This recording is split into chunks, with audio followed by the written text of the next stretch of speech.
ବିଛଣାରେ ଶୋଇକି ଏହି ଗୋଟିଏ ମନ୍ତ୍ରକୁ 3 ଥର ପଢ଼ି ଦିଅନ୍ତୁ। ଗ୍ୟାରେଣ୍ଟି ଦେଉଛି ସେ ନାରୀ ହାତ ଧରିକି ରୁମ୍କୁ ଡାକିବ, ଯାହା ଚାହିଁବେ ତାହା କରିବ। ଯଦି ଆପଣ କେଉଁ ଝିଅ ବା ବିବାହିତା ନାରୀକୁ ପଟେଇବାକୁ ଚାହୁଁଛନ୍ତି କିନ୍ତୁ ଯେତେ ଚେଷ୍ଟା କଲେ ମଧ୍ୟ ତାକୁ ପଟେଇ ପାରୁନାହାନ୍ତି, ତାକୁ ନିଜର ମନ କଥା କହିପାରୁନାହାନ୍ତି, ଆଉ ଆପଣ ଚାହୁଁଛନ୍ତି କି ସେ ଝିଅ ବା ବିବାହିତା ନାରୀ ନିଜେ ଆସି ଆପଣଙ୍କୁ ଭଲ ପାଉଛି ବୋଲି କହୁ, ତେବେ ଆଜିର ଏହି ଭିଡ଼ିଓଟି ଆପଣଙ୍କର ଇଚ୍ଛାକୁ ପୂରଣ କରିବ। କାରଣ ଆଜିର ଏହି ଭିଡ଼ିଓଟିରେ ମୁଁ ଆପଣଙ୍କୁ ଶିଖେଇବି ଦୁନିଆର ସବୁଠାରୁ ଶକ୍ତିଶାଳୀ ନାରୀ ମୋହିନୀ ବଶୀକରଣ ମନ୍ତ୍ର।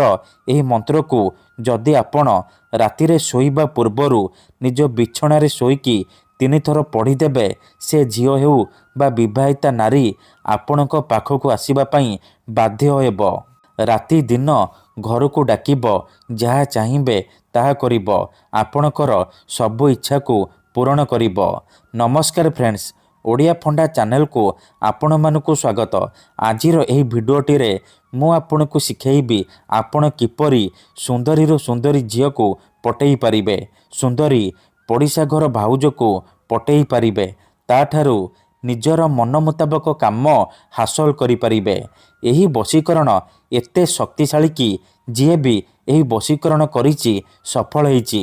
ନିଜ ପସନ୍ଦର ସୁନ୍ଦରୀରୁ ସୁନ୍ଦରୀ ଝିଅ ବା ସୁନ୍ଦରୀ ବିବାହିତା ନାରୀକୁ ପଟେଇ ପାରିଛି।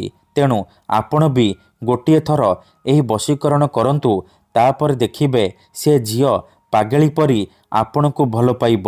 ଯେଉଁ ବିବାହିତା ନାରୀକୁ ଆପଣ ଦିନରାତି ଭାବୁଛନ୍ତି, ସିଏ ନିଜେ ଫୋନ୍ କରିବ, ହାତ ଧରିକି ରୁମ୍କୁ ଡାକିବ, ଯାହା ଚାହିଁବେ ତାହା କରିବ, କୌଣସି ପ୍ରକାର ବାଧା ଦେବ ନାହିଁ। ଏହି ବଶୀକରଣକୁ ପ୍ରୟୋଗ କରି ଆପଣ ଶାଶୁ, ନଣନ୍ଦ, ଦିଅର, ଭାଉଜ କାହାକୁ ବି ପଟେଇ ପାରିବେ, ତାକୁ ନିଜ ବଶରେ କରିପାରିବେ, ତାଠାରୁ ନିଜର ମନ ମୁତାବକ କାମ ହାସଲ କରିପାରିବେ। ଏଥିପାଇଁ ଆପଣଙ୍କୁ କୌଣସି ପ୍ରକାର ମନ୍ତ୍ରତନ୍ତ୍ର କରିବାକୁ ପଡ଼ିବନି କିମ୍ବା କିଛି ବି ପଇସା ଖର୍ଚ୍ଚ କରିବାକୁ ପଡ଼ିବନି। ଆପଣ ଯେତେବେଳେ ରାତିରେ ଶୋଇବା ପାଇଁ ଯିବେ, ନିଜ ବିଛଣାରେ ଶୋଇକି ଏହି ମନ୍ତ୍ରକୁ ମାତ୍ର 3 ଥର ପଢ଼ିଦେବେ, ତାପରେ ଦେଖିବେ ଚମତ୍କାର। ଏପଟେ ଆପଣ ମନ୍ତ୍ରକୁ ପଢ଼ିବା ମାତ୍ରେ ସେ ଝିଅ ହେଉ ବା ବିବାହିତା ନାରୀ ଆପଣଙ୍କ ଆଡ଼କୁ ଆକର୍ଷିତ ହେବାକୁ ଲାଗିବ। ଯେପର୍ଯ୍ୟନ୍ତ ଆପଣଙ୍କ ପାଖକୁ ଆସିନି, ଆପଣଙ୍କ ସହିତ ସମ୍ପର୍କ ରଖିନି, ସିଏ ଖାଲି ଛଟପଟ ହେବ। ତେବେ ଏହି ବଶୀକରଣ କରିବା ସବୁଠାରୁ ସହଜ। ଏହାକୁ କେହି ବି ଅତି ସହଜରେ କରିପାରିବେ।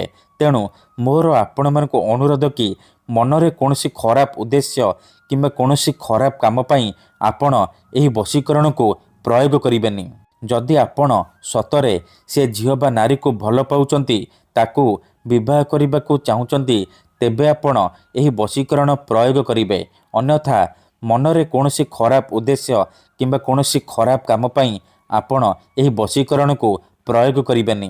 କାହିଁକି ନା ମାତ୍ର ଥରେ, ଆଜ୍ଞା ହଁ, ମାତ୍ର ଥରେ ଯେଉଁ ଝିଅ ବା ବିବାହିତା ନାରୀ ଉପରେ ଆପଣ ଏହି ବଶୀକରଣକୁ ପ୍ରୟୋଗ କରିଦେବେ, ଏହି ମନ୍ତ୍ରକୁ ପଢ଼ିଦେବେ, ସିଏ ସେହି ସମୟଠାରୁ ଆପଣଙ୍କ ଆଡ଼କୁ ଆକର୍ଷିତ ହେବାକୁ ଲାଗିବ, ଆପଣଙ୍କୁ ଭଲ ପାଇବାକୁ ଲାଗିବ, ଆପଣଙ୍କ ପ୍ରେମରେ ଏମିତି ଦିବାନୀ ହେଇଯିବ କି ଆପଣଙ୍କୁ ନ ଦେଖି ଗୋଟେ ମୁହୂର୍ତ୍ତ ବି ରହିପାରିବନି। ତେବେ ଏହି ବଶୀକରଣ ବିଧି ଆପଣ କେମିତି କରିବେ, କିପରି କରିବେ, ମୁଁ ଆପଣଙ୍କୁ ଶିଖେଇବି। ସମ୍ପୂର୍ଣ୍ଣ ପ୍ରୟୋଗ ବିଧି ଠିକ୍ ଭାବରେ ଶିଖେଇବି। ଜାଣିବା ପାଇଁ ଭିଡ଼ିଓଟିକୁ ଶେଷ ପର୍ଯ୍ୟନ୍ତ ଧ୍ୟାନ ସହିତ ଦେଖନ୍ତୁ।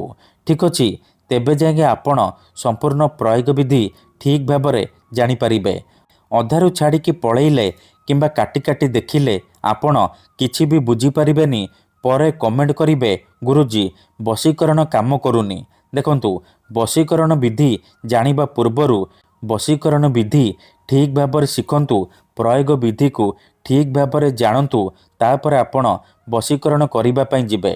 ଦେଖନ୍ତୁ, ମନ୍ତ୍ର, ତନ୍ତ୍ର, ଯନ୍ତ୍ର, ବଶୀକରଣ ଇଏ ଏମିତି ସେମିତି କାମ କରେନି। ମନରେ ସମ୍ପୂର୍ଣ୍ଣ ବିଶ୍ୱାସ, ନିଷ୍ଠା ଆଉ ଏକାଗ୍ରତାର ସହିତ ଏହି ବଶୀକରଣ କରିବାକୁ ପଡ଼ିବ।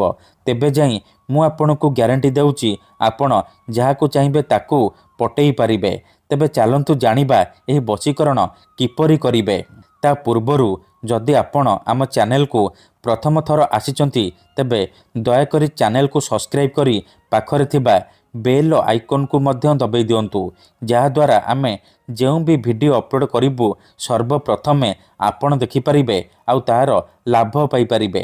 ଏହି ବଶୀକରଣକୁ ଆପଣ କେଉଁ ବି ବାରରେ କରିପାରିବେ, କିନ୍ତୁ ଯେବେ ବି କରିବେ ଶୋଇବା ପୂର୍ବରୁ କରିବେ।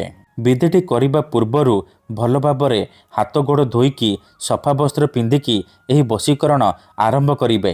ପ୍ରଥମେ ଆପଣ କ'ଣ କରିବେ, ଯେତେବେଳେ ରାତିରେ ଶୋଇବା ପାଇଁ ଯିବେ ନିଜ ବିଛଣା ଉପରେ ପୂର୍ବ ଦିଗକୁ ମୁଣ୍ଡ କରିକି ଶୋଇପଡ଼ିବେ। ତାପରେ ଡାହାଣ ହାତକୁ ଛାତି ଉପରେ ରଖିବେ ଆଉ ଆଖି ବନ୍ଦ କରିକି ସେଇ ଝିଅ ବା ବିବାହିତା ନାରୀକୁ ମନେ ମନେ ଭାବିବେ। ତାପରେ ଏହି ମନ୍ତ୍ରକୁ 3 ଥର ପଢ଼ିବେ। ଓମ୍ ନମଃ କାମାକ୍ଷା ଦେବୀ ଆମୁକଂ ମେ ବଶ୍ୟମ୍ କୁରୁ କୁରୁ ସ୍ୱାହା। ଏହି ମନ୍ତ୍ରକୁ 7 ଥର ପଢ଼ିବେ। ଆମୁକଂ ଜାଗାରେ ସେଇ ଝିଅ ବା ସ୍ତ୍ରୀର ନାମ କହିବେ ଯାହାକୁ ଆପଣ ପଟେଇବାକୁ ଚାହୁଁଛନ୍ତି। 7 ଥର ମନ୍ତ୍ର ପଢ଼ି ସାରିବା ପରେ ଛାତି ଉପରୁ ହାତକୁ କାଢ଼ିବେ ଆଉ ଛାତିରେ ଗୋଟିଏ ଥର ଫୁଙ୍କିଦେବେ। ଏହିପରି ଲଗାତାର 3 ଦିନ ପର୍ଯ୍ୟନ୍ତ ରାତିରେ ଶୋଇବା ପୂର୍ବରୁ ନିଜ ବିଛଣାରେ ଶୋଇକି କରିବେ। ମନେ ରଖନ୍ତୁ, ପ୍ରଥମ ଦିନରୁ ହିଁ ପ୍ରଭାବ ପଡ଼ିବା ଆରମ୍ଭ ହୋଇଯିବ। ସେ ଝିଅ ହେଉ ବା ବିବାହିତା ନାରୀ ଆପଣଙ୍କ ଆଡ଼କୁ ଆକର୍ଷିତ ହେବାକୁ ଲାଗିବ। ଧନ୍ୟବାଦ।